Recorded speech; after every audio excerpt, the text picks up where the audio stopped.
Hey there, it's Daven. Welcome to the live stream. Today we're coming to you from Vegas. I'm with one of my best buds in the whole world, my brother from another mother, Beejel Parmer. Welcome, Beejel. Thank you so much. Thanks for being here. And we're going to jump into it in just a minute, but I know that lots of people are logging in, so I'm going to give them a couple minutes to see us. And then at the same time, we're also broadcasting to our VIA membership, so to the VIA private group. And while we're waiting for everybody to come on board, I figured I'd take a minute and acknowledge some of the new VIA members. Shall we do that? Yeah, please. Okay, so every day we have hundreds of new VIA members that are coming on board.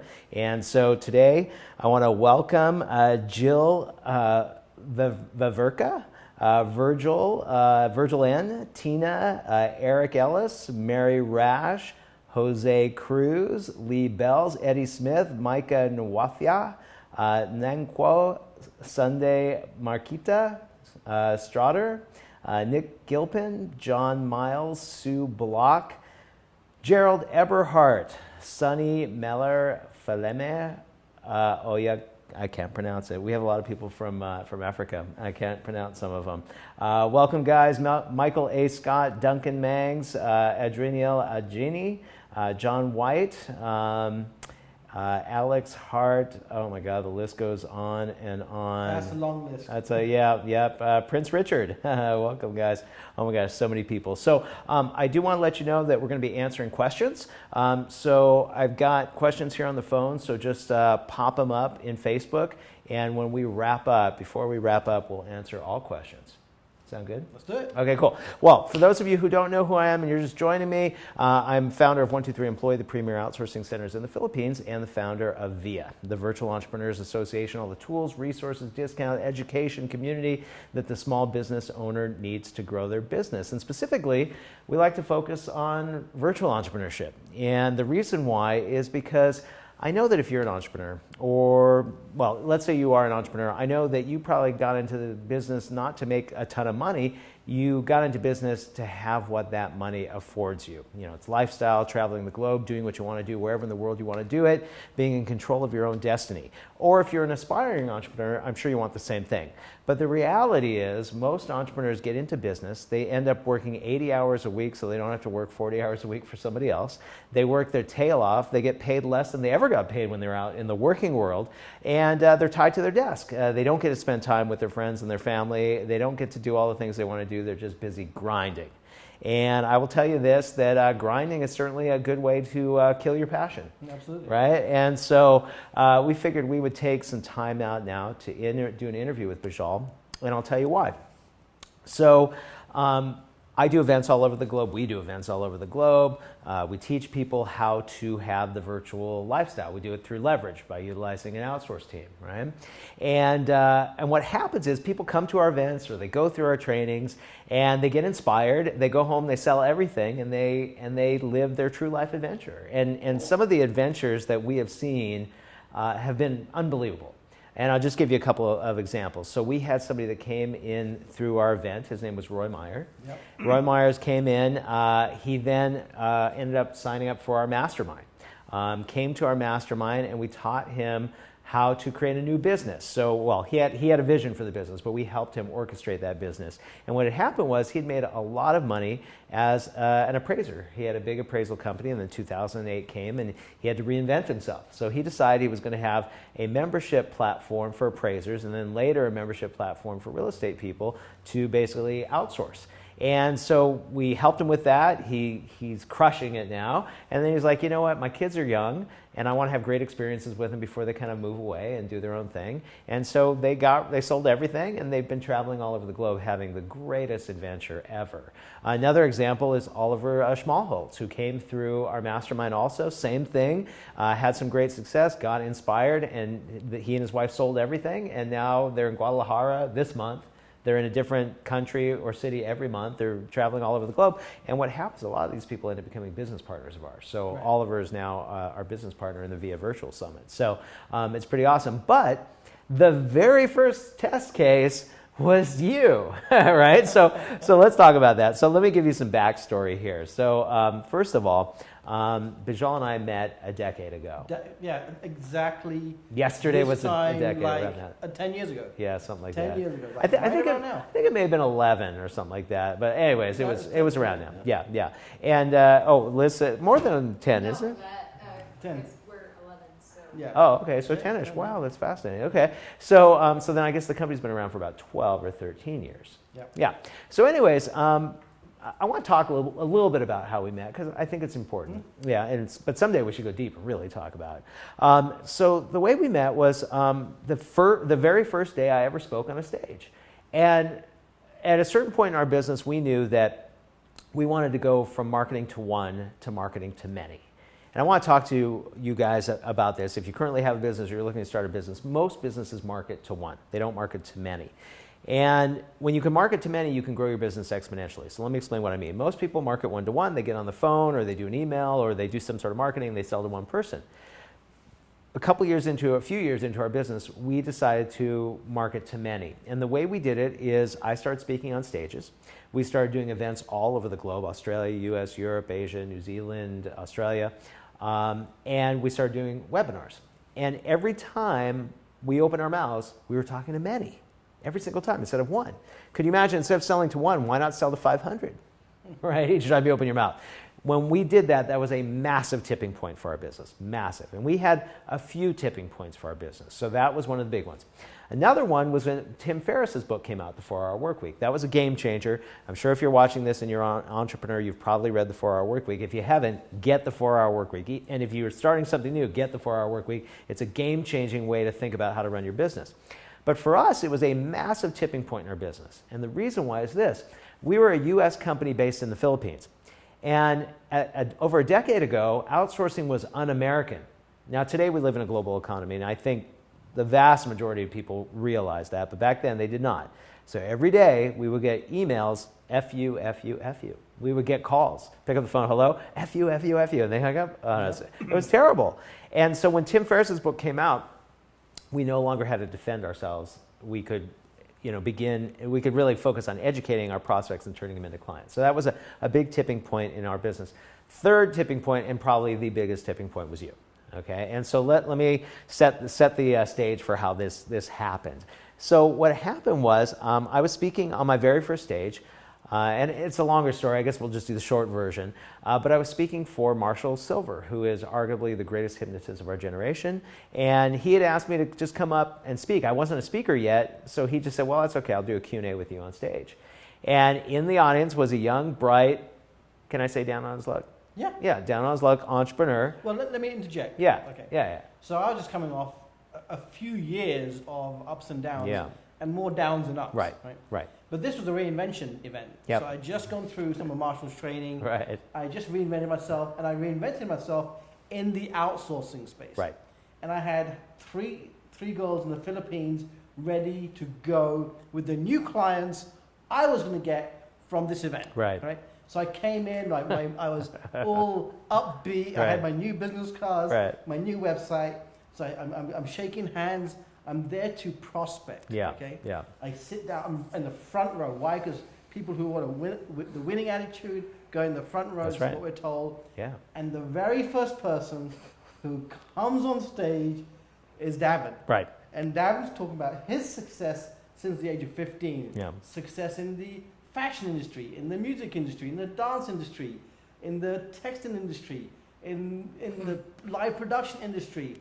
And I'm sitting there going, oh, and then now in the outsourcing industry with 200 employees in the Philippines. So I go from confident and happy to, oh my God, of all the events in all the world, I happen to be at the one where the very first speaker is a competition for me. Yeah. However, as I listened to you, I was like, wow, if someone's had success time and time again in different businesses, there's probably something I can learn from this guy. Sure. So at the end of your talk, I came up to you and I said, hey, Daven, I'm just getting started. Could I connect with you, give me some tips? And I didn't expect Daven to say yes, because I mean, why would he want to give advice to somebody getting started in the same industry as you. Yeah. But you said yes. Yeah. And that was the start. You gave me your phone number. Yeah. On Monday, I called you up, and I think we've been talking pretty much every day For since then, about for a month 10 and a years. half. Well, yeah, that's true. That's true. So that was very interesting. So I remember, I think it was Marshall that taught you something. I don't remember the exact term. I can't, there's a way to win this game that's different, that creates a win-win scenario. Exactly. It's something like that. So that's kind of what I was thinking. Right. Initially, it was like, oh my God, this is like, the worst thing that could ever happen. Right. And then I switched back into, okay, but what could I learn from you? Yeah. Like, if you've been successful several times over, Yeah. several industries, there's something you're doing right that I wasn't doing Sure. right.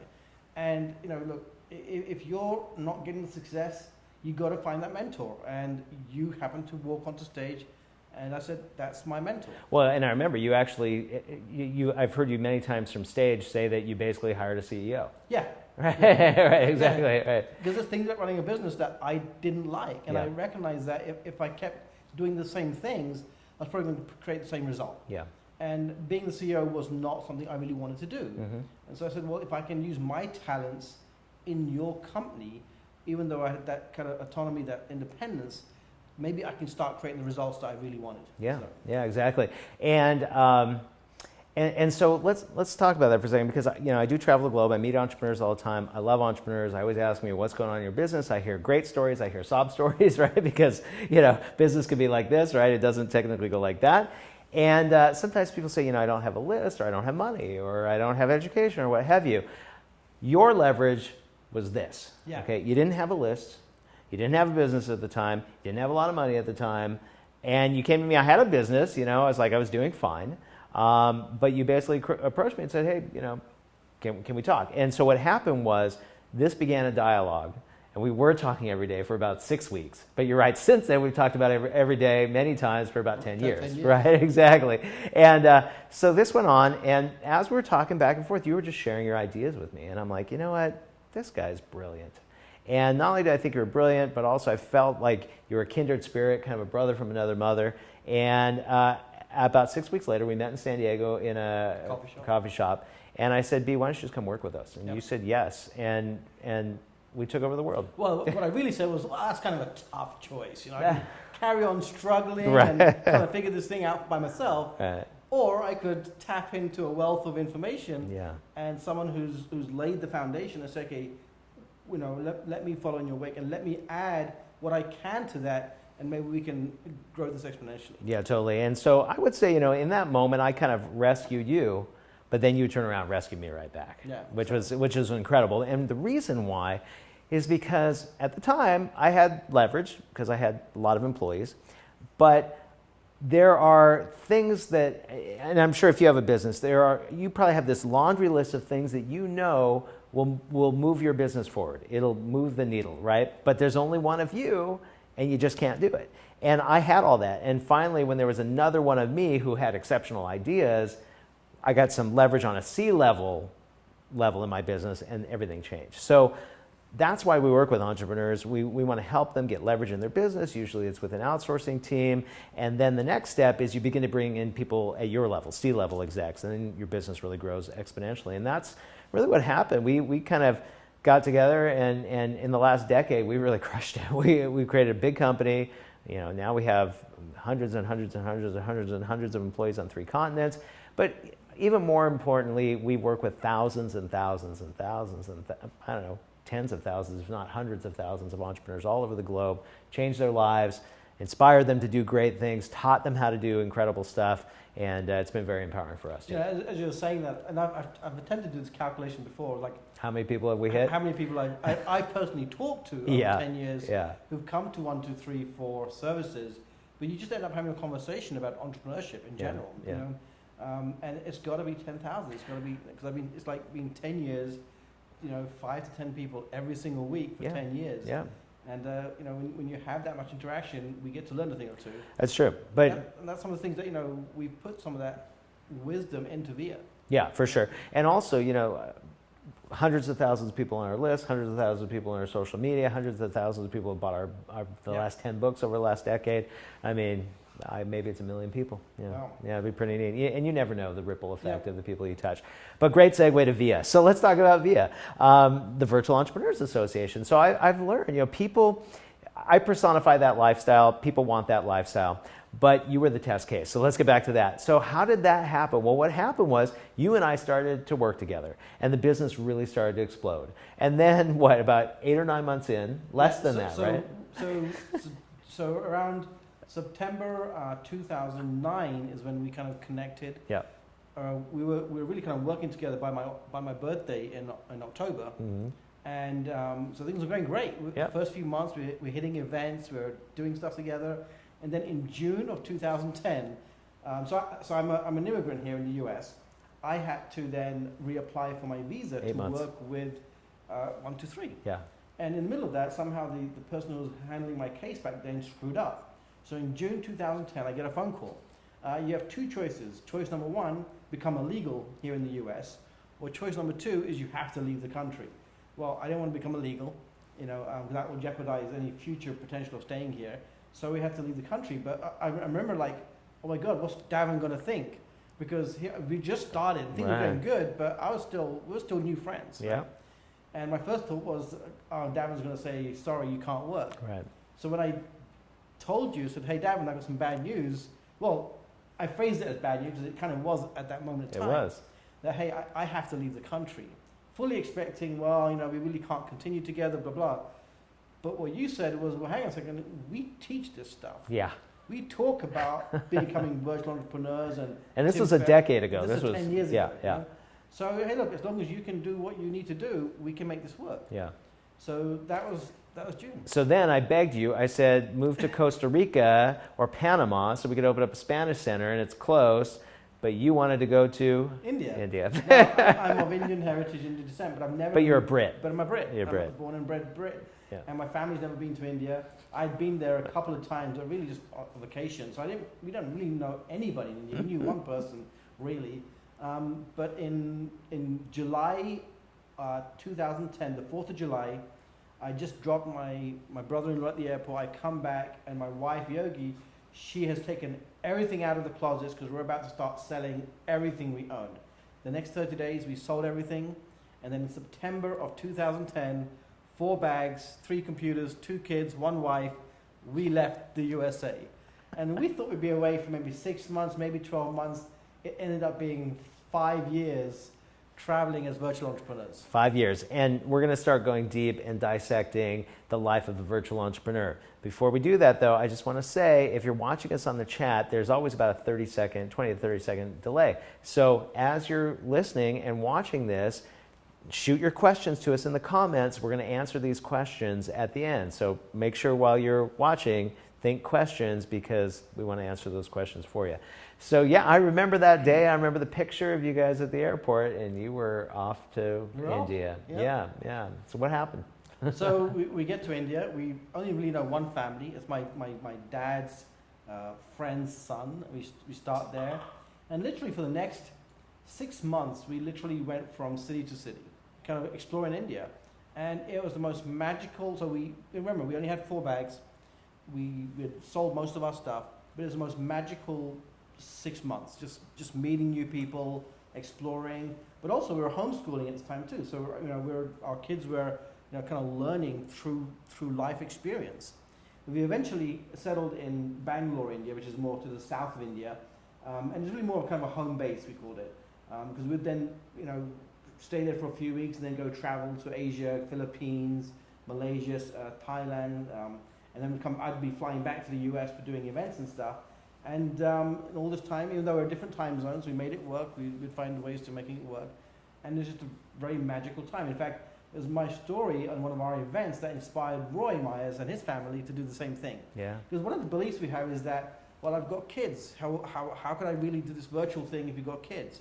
Another one is, well, my business is brick and mortar. Well, our business is brick and mortar too. Absolutely, right? yeah. So we have employees, we have everything else. So the only limitations we have on becoming virtual and living that, now I'm not saying that it's for everybody, but I'm saying if you have an aspiration to travel and you're allowing life circumstance to stop you, well, part of being VIA, part of being the VIA community is to get the resources, the support, the information of how to actually do that. And that was the amazing thing. That was just phenomenal. Yeah.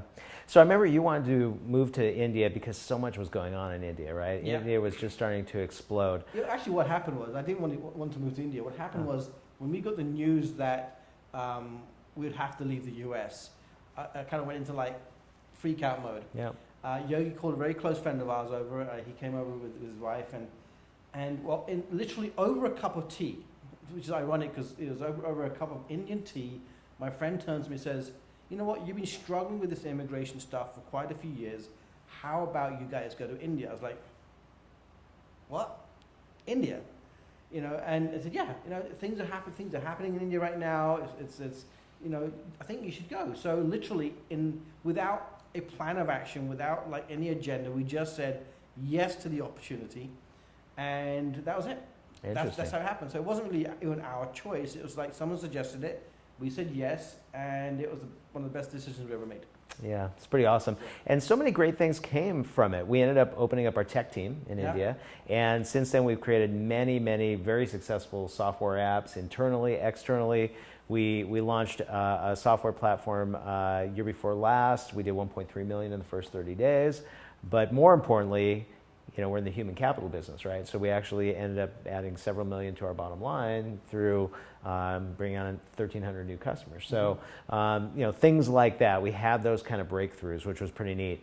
So let's talk a little bit about, bringing kids with you. Like, how do you educate your kids? How does all that work? I think we're living in a time when almost everything is possible because of technology. Sure. So between Skype and online programs, there's so many online programs that cater towards kids traveling within the US, kids traveling out of the US, that you can make it work.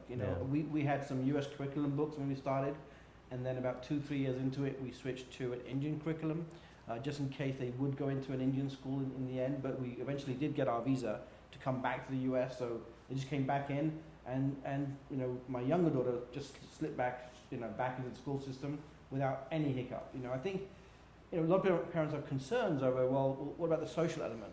Right. Well, I think that's always the number one concern. Yeah, and I think that's part of parenting, is that you create that for them. As long as kids are exposed to people, not even kids, exposed to people, and they learn some of the life skills of communication, how to have a conversation, they can apply that to any age group. So that's what they did. They grew up in the speaking environment. They grew up around people, and they had no trouble integrating back into school. In fact, my older daughter, she didn't actually ever go back to school. She ended up doing an internship, and now she has gone back to India, and is now working for a coaching company out there. So. Yeah, in a minute we should talk more about that too, because I think that's pretty interesting. Today we are at my Vegas house, but as you all know, I think a lot of you know that are on the stream with us, we moved to Puerto Rico about a year and a half ago.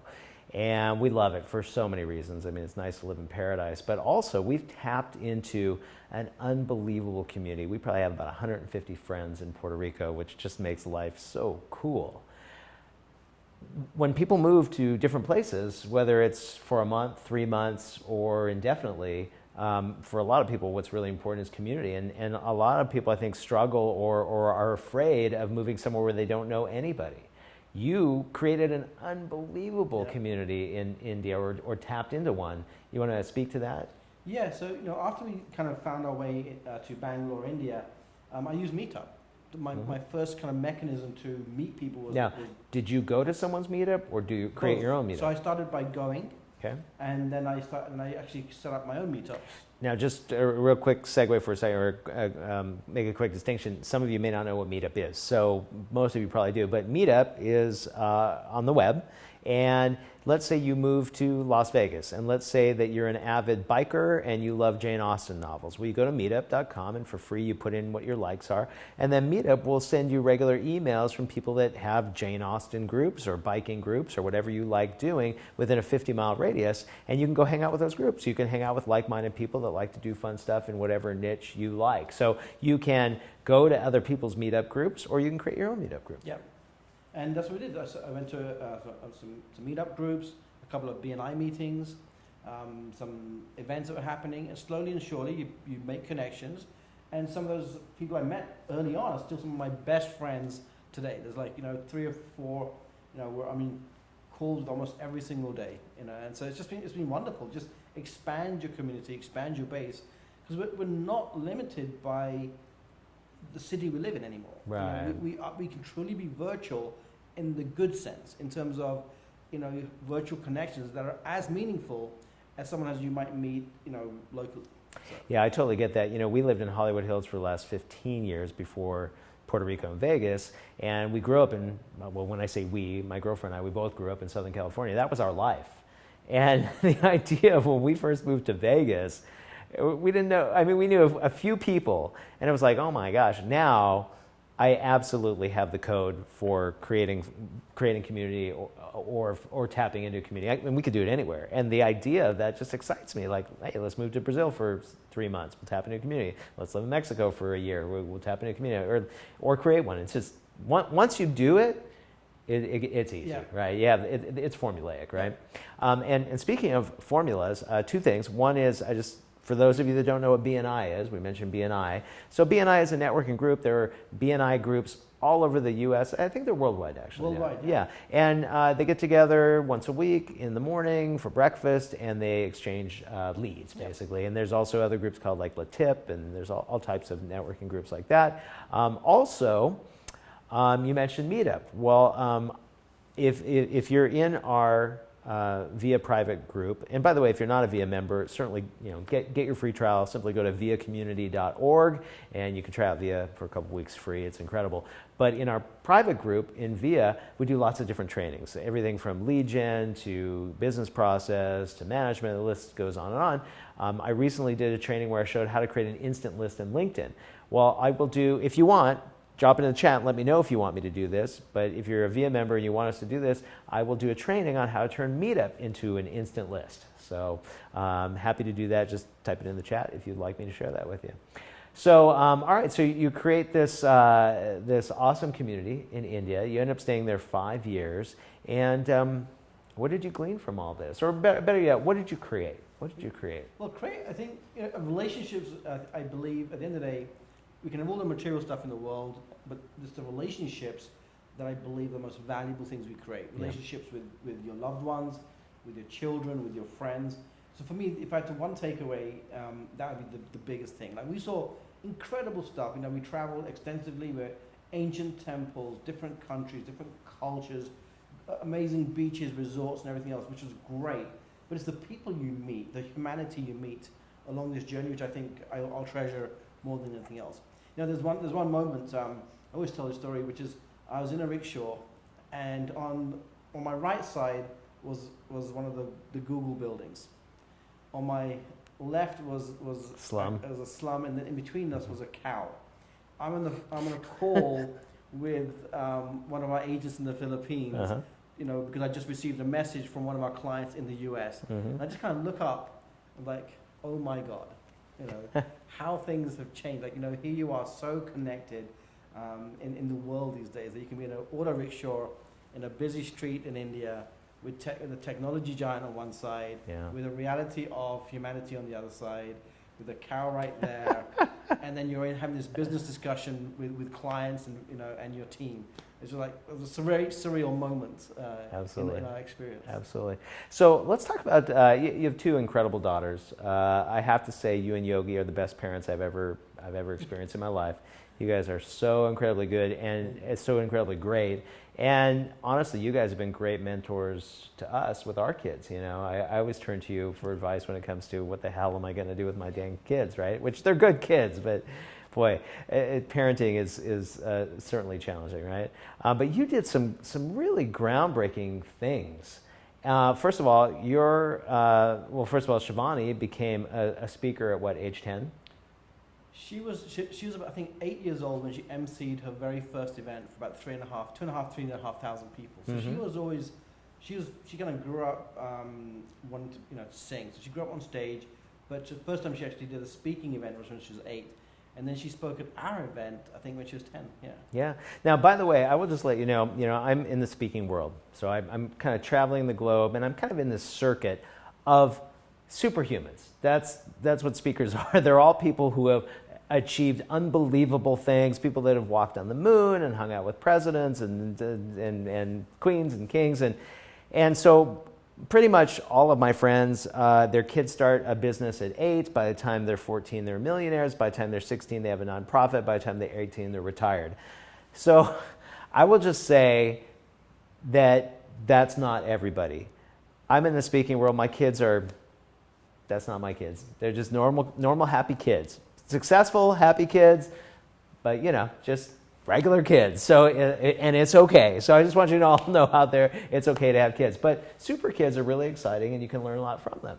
So Shivani, she starts speaking really young. And then at 15, you tell me of this crazy idea of something you're going to do with Shivani. Yeah, and I thought it was crazy. So, we had, I love gamification. So I like, and I do a lot of my speaking in character based. You do. Why? Because I believe that people don't retain information as much, but they always retain the experiences. Right? People want to be edutained, not. So we were part of this kind of this program based on game-based training. Now we had just joined, and a kind of call went out looking for an intern, and so I kind of thought, I wonder if this might be a potential different education path for Shivani. So I kind of discussed it with her, and she was actually 14 at the time, and even though part of me was excited for her, part of me was very nervous, right? So first of all, I've got to back up. Being Indian, not having your kids in school is huge. It's not right. like regular, like your parents thought you were nuts. It's not like regular, oh, my kids are homeschooled. Being Indian in homeschooling is there's very few people who do it ever, right? So when I told my parents, they freaked out. I think they're still freaking out, right? But we chose that, and it's turned out good. Yeah. However, at 15, we were about to come back to the US, which would have meant them going back into school or continuing regular homeschooling. But this opportunity came along, and I kind of went to Shivani, Shivani, would you be interested? And she said yes. I then attempted to talk her out of it by explaining all the negatives. It's going to be hard work, it's going to be long hours, you won't have your high school friends, blah, blah, blah, blah, blah, right? And she said, no, I made the decision. So I think as parents, one of the key things is to support your kid's decision. It may not always work out, but you know what? Business doesn't work out. Sometimes relationships don't work out. We all have these things which we believe will work, and they don't. And the key thing is we don't judge it for being right or wrong. We just judge it for being the experience, right? And so we kind of went with that attitude. Okay, this could be a good thing. It may not work out, but what the hell? As a family, we'll work through whatever challenges show up. So she does this internship. So at just after her 15th birthday, we were actually transitioning back to the US. So we're actually in the UK, and just after her 15th birthday, she joins this company and spends the next 2 years traveling around the world, Malaysia, Singapore, Melbourne, Australia, London, San Diego, working with this company, learning. At 15. On her own. Yeah, on her own.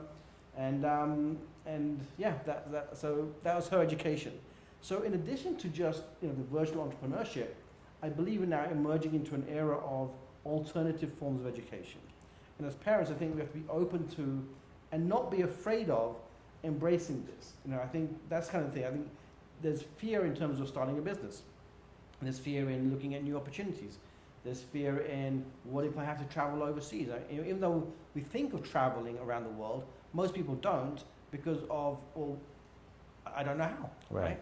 In fact, had it not been us being forced to leave the country, I don't think we would have because of the perceptions of, well, how does it actually work, right? Even though it's something that a lot of entrepreneurs aspire to, traveling around the world, we don't allow ourselves to break through these fears and actually embrace what life can offer us. So, yeah, thinking about the travel part, I should probably do a training on how to travel awesome. Yeah, because you have some great tips, ninja stuff. Oh yeah, I mean, I travel probably about 130,000 miles a year, and I do it in style. Because otherwise I'd be miserable. So there's a lot to learn from that, and I can definitely show people how to do that. Somebody put that on our training list, and I'll do it for the VIA community. And if you're not a member of the VIA community, get your free trial at viacommunity.org, right? I mean, it's the best tool there is if you want to live the virtual. There's travel discounts. That's right. Oh yeah, I forgot about the travel discount. So if you want to live the virtual lifestyle, if that's what you aspire to do, VIA is certainly the place to do that. So so I thought you were nuts when you sent Shivani out on the road at 15. How did it all work out? It was great. It was a great exposure for her to the world. You grew up very fast. She became very worldly. Very worldly. She's got friends Great traveler. all over the world. Yeah. She did 2 years, and then she kind of came back home, and she kind of spent a year kind of rediscovering herself. Right. And then early this year, we were traveling in India, and we were actually, one of my friends, he's a speaker in India, in fact, probably one of the top business coaches in Asia, and we were at his office. And I kind of looked at his office, and I kind of got to go back a second here. So 3 or 4 years prior, I was sitting in an event with him, and they were kind of doing corporate training. And over the next 3-4 years, he had transformed his company with his partners into this phenomenal company in India. And it was thriving, there's a buzz in his office. And I kind of, Shivani's like at the next stage, what do I do next in life? And she had a great kind of a start, went through this phenomenal worldly experience. And I felt just kind of coming back to the US and just kind of settling for stuff here wasn't the right timing. I wanted her to get an experience of working overseas. Well, it wasn't I wanted to. I thought it'd be good for her. Mm-hmm. Well, all right, let's be parents, okay?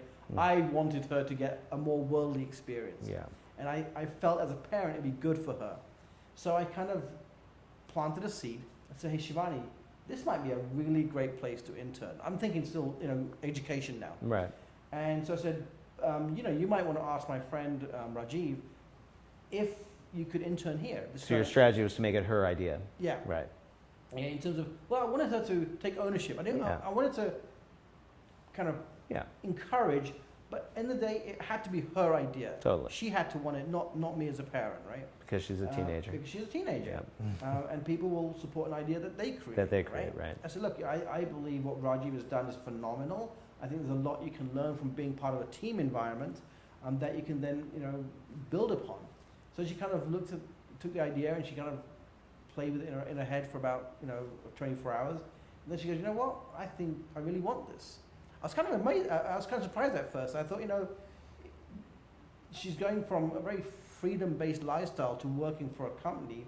So I wasn't expecting her to say yes, actually. Mm-hmm. But when she did, I was kind of pleased. And she talked to my friend. He said, look, I don't know. Let me talk to my partners.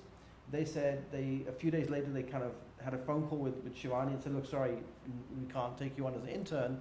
She was, oh, okay. However, we'll give you a job.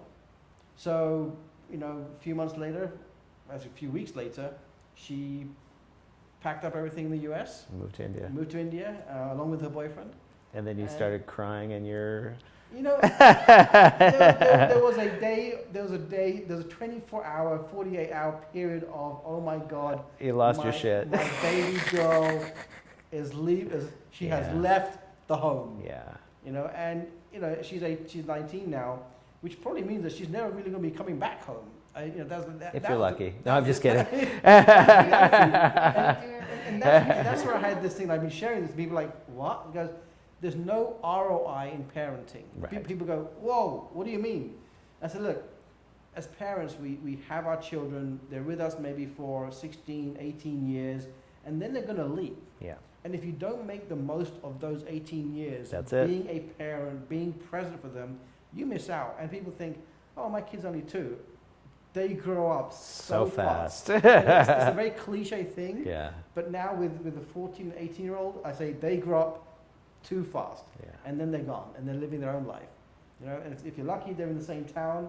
But thanks to technology, we have this, we still chat. I had a conversation with her this morning. So it's fantastic. It's great. And is she thriving? Yeah, she's loving it. She's loving it. In fact, she and her boyfriend are actually taking part in an event in about 4 weeks' time. They're going to be coaching speakers and trainers in India.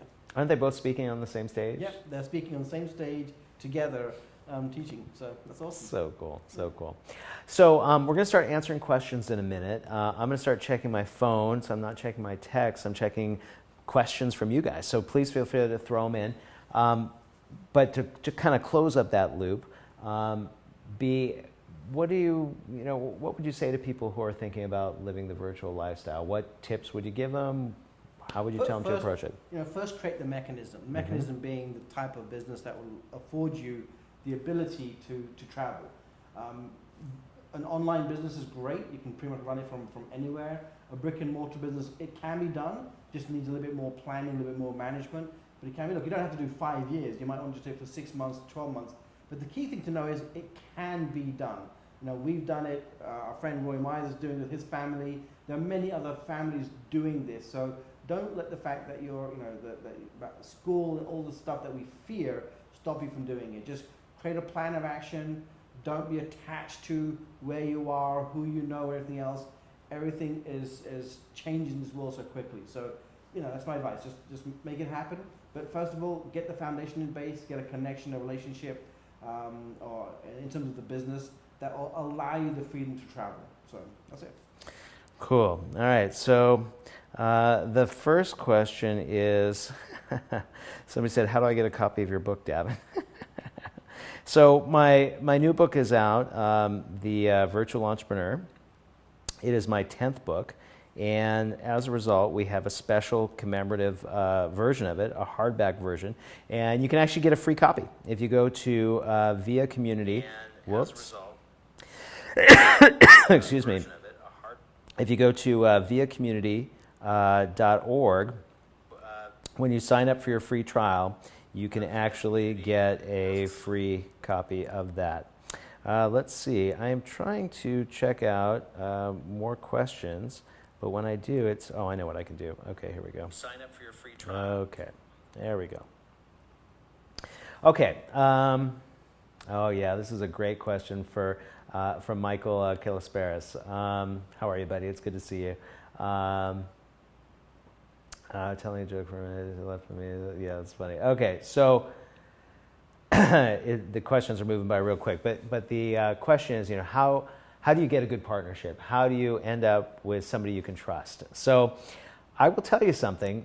When I started my first business at 15, my accountant said something to me that never left me and guided my life. And that was, they said to me, partnerships are sinking ships. Partnerships are sinking ships. And I have found that to be the case. Having a partnership is like a sexless marriage. There's no payoff, okay? Typically. And what I have found is that most of the partnerships I've had did not go well. Beejel and I shook hands one day, and so 6 weeks after we met in the coffee shop, I said, B, come work with us. I said, B, I will teach you everything I know under one condition. Don't F me. And he never did. Yep. I will tell you this, never go into a partnership with a handshake. It's the dumbest thing you can ever do. You should have a contract. And by the way, excuse me, I've been sick, so sorry about that. A partnership agreement is worthless. Okay, I'm telling you that. A partnership agreement is worthless. It won't do anything for you. I mean, yeah, you can sue somebody, when they breach the contract. It's going to be expensive and time-consuming, and it may never pay off. The reason you have a partnership agreement is it just clarifies what your roles are in the relationship.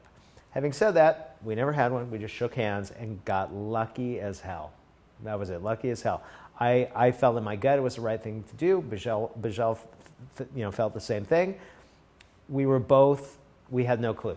That's the reality, because we all think that we're like great judges of character, and I think to a certain degree I am, I think to a certain degree you are, but the reality is you don't know a person when you meet him. You meet that person and you say, that person's really great, and then you beam on them what your perception is of them, until such time as they either prove you right or they prove you wrong. Yeah. Right? I think, with that said, we don't have a classic model of how to build the partnership, right? So, but what we do have, what we did have, and do have, is a set of values and a set of roles in the company.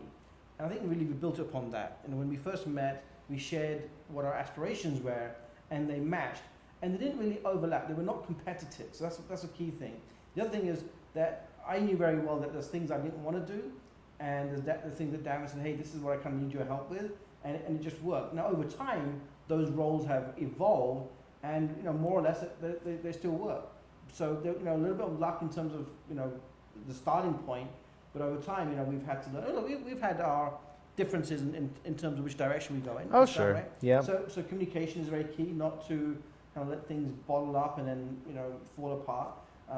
But yeah, I mean, I think the key thing is go back to values. If your values are the same, and you have the right kind of aspirations for the future, and don't have a short-term plan. I think so many entrepreneurs think really short-term. Think 5-10 years. Think where are we going to take this? What's the exit strategy? If your exit strategies are not the same, that's going to be a recipe for disaster. And I think the biggest thing in a partnership is these are my roles and these are your roles. And I think probably the only times we have like major conflict is when we try to step on each other's roles in the business, right? And people always ask me, Daven, what do you do in the business? Or they ask you, what do you do in the business? And you tell them? Everything that Daven doesn't want to do. Exactly, right. Yeah. And vice versa. So I do everything that Beejel doesn't want to do, I guess to a certain degree. Yeah, like if I had to run like payroll and all those kind of stuff, it would drive me nuts. Yeah. It would kill my creativity. And I actually hate that part of the business too, but for the most part I just have to oversee it. But I've been doing it for so long, it's doable. I handle customer complaints. Yeah, right? Which I would, what I would do. Oh my gosh. He's not allowed to answer those. I'm not allowed to answer those kind of emails or what have you. Beejel is much more PC than I am. I'm not PC at all, unfortunately. Oh my gosh. Also, I want to give a shout to all of these awesome people that are on with us right now. To Yogi, it's great to see you. Of course, Beejel's wife is on. Michael Calasperas, love you, brothers. I really appreciate your support. So great to have you here. Lee Wayne, my buddy in Australia. Lee was on tour with me for a month, several months ago in Australia. It was awesome. AJ Mita, my new partner in Puerto Rico, and we'll see you out here in about a week or two, which is really cool. Karen Glasser, my old friend, thanks for being on with us. Doug Wellens, awesome to see you. And my buddy Dieslow, what's up, my man? And let's see, I'm just going to switch over to one of our other groups to see if there's any other questions I can answer for you guys before we sign off. What I did want to talk about while I'm looking up these questions is I want to talk for a second about partnerships. Remember, I was told when I was young and starting my business that partnerships are sinking ships, and for the most part, I found that to be the case. But the greatest thing is the hybrid of that. And the hybrid of that are joint ventures or affiliate relationships. And those partnerships, I've had, I don't know, hundreds and hundreds of them, if not 1,000 of them over the years. And you know what? 99.999% of them have been fantastic. And so let me kind of explore that with you guys for a second, the idea of joint ventures. So what do I mean by that? Well, at 123 Employee and at VIA, we have thousands and thousands and thousands and thousands of our affiliate partners all over the globe. And who are these people? Well, these people are what I call my invisible workforce. They actually send us deals all day long. They're sending us business all the time. And whether we're sleeping or awake, like I love it. Like Liz and I will go to the movies and I'll hold up my phone. I'll go, look, babe, we just made 20 grand. I mean, it's just so cool. And that's because our partners are working it all the time. And the reason they are is because we're incentivizing them all the time. So we pay them for the business that they send us. That's what an affiliate relationship is. And that's an awesome relationship because you're not in a formal partnership. If they, embezzle money from a big company and run it through their corporation to launder their money, you're not involved in that at all, right? You just have a joint venture relationship. You have a marketing partnership where you're going to push their product or they're going to push your product or service. You're going to pay them a commission or they're going to pay you a commission. You have all the benefits of a partnership, but you have none of the liability of a partnership. And we love doing those all day long. And I do training on that kind of partnership all the time, and I'll continue to do them as well. All right, so Shelly Michael said yes on meetup details. Okay, so on my next VIA training to the VIA community, I will do a training on how to turn Meetup into an instant list. And if you're not in the VIA community yet, simply go to viacommunity.org and get yourself in. All right, so I think we're going to wrap it up. I want to thank you for joining us on the stream. I think we shared some great stories. We talked a lot about the virtual entrepreneur lifestyle. I will tell you this. It's the greatest thing ever. I love it. I know you love it. And we just want to empower another 100,000 entrepreneurs over the next 36 months or so to do the same. So we're going to do it. All right, until next time, this is Daven Michaels with Beejel Parmer. Live your true life adventure. Bye for now. Bye for now.